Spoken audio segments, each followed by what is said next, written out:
If you've seen some of our recent videos, you know we've gotten pretty familiar with the Ford dual clutch transmissions found in the Ford Focuses 2012 through 2018. That can be picked up for only about $1,000. So it's not surprising we picked up another Ford Focus with a bad dual clutch. But little did I know what a mess this transmission was. This one though had a scratch, some paint work it needed. Interior was kind of dirty, but looked pretty good as you can see. And we bought it, had it towed home. We started getting to work, getting it jacked up. Had to get that underneath plate off so we could access the bottom of the transmission to get that shift actuator out, so we can test and confirm that the clutch is the actual issue. And oh boy, look at that. You see all the oil or transmission fluid all caked up in there. So we went ahead and took out the shift actuator to swap it out on the top one to see if the code for the B shift fork changes to the A. And wow, was there a lot of something caked on all over the bottom of that actuator. So we went ahead and we took it right out, unclipped it from the harness. And wow, was there a lot of transmission fluid all over that actuator.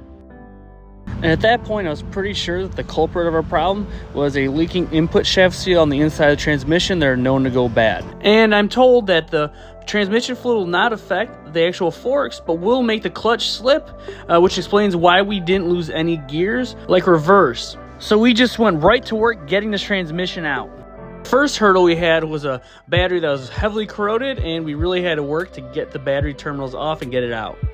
Then we saw the starter ground in pretty bad shape and needed replaced. Then the driver's side axle wouldn't come out, so we had to cut it as the only way. And after all that, we were finally ready to drop the transmission down, so we got our engine hoist hooked up to it. And then I had to remove one last bell housing bolt, and then we could start separating this transmission. But when I did take that bolt out, we could see some transmission fluid automatically start dripping out, which is not a good sign, but we did expect this. I was only imagining what this thing looked like on the inside. And in no time, our transmission was lowered out of the car, and that's when the real work had just begun. I really had no idea at this point how much work this clutch job was about to be. Look. That is bad. Wow. I can't imagine what we're gonna find when we take this clutch out. First thing I had to do was take the clip off that held the hub in, and then there was another clip I had to get off. Then it was time to use a special clutch tool to press it on this bearing and pop this clutch right out so we can remove it.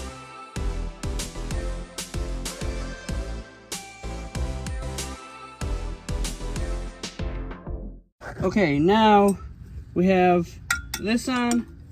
We're now going to tighten it. It's getting looser.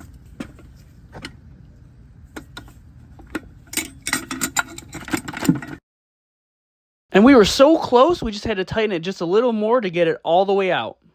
So clutch is now out. Look at that. Let's go ahead and take these bearings off.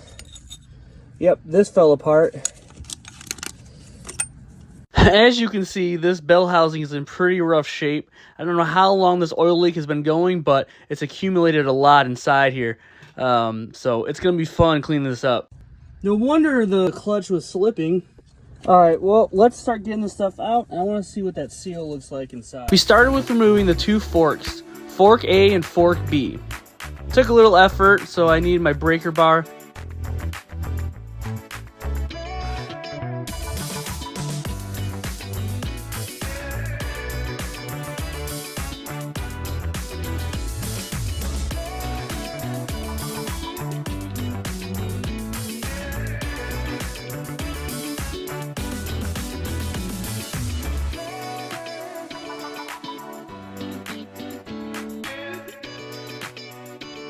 But we got the springs and the bolts loose finally. So we were able to go ahead and remove those forks. And then just 3 screws to take out the sleeve.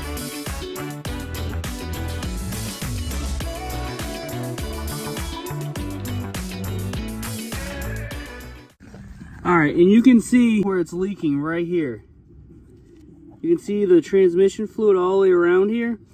Yep, bad seal. It's a black seal. They're supposed to be red. This seal needs to be changed. But first we need to clean the bell housing. And here is our Transmission all cleaned out. You can obviously see there's a big difference. It took me a few hours here to get it the way it is now, but it's something we had to do. We made sure that the tracks are nice and smooth, take out as much of the debris and grime as we possibly could. Yeah, it was a lot of work to get to this point. This may look good, but this is just the beginning of our transmission leak nightmare. Another thing we had to do was take off the flywheel so we could clean the engine. The transmission fluid was baked on. And we just gotta wiggle this off.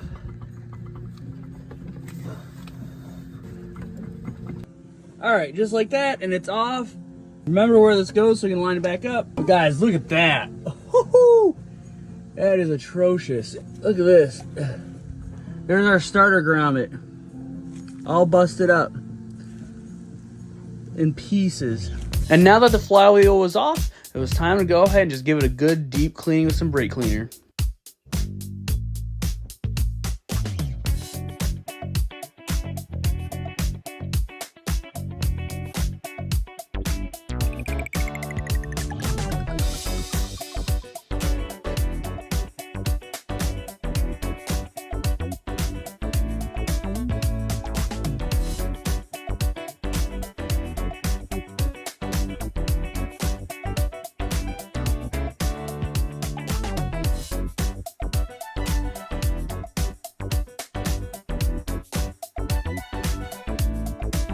And then I had to clean the flywheel off with some brake cleaner as well.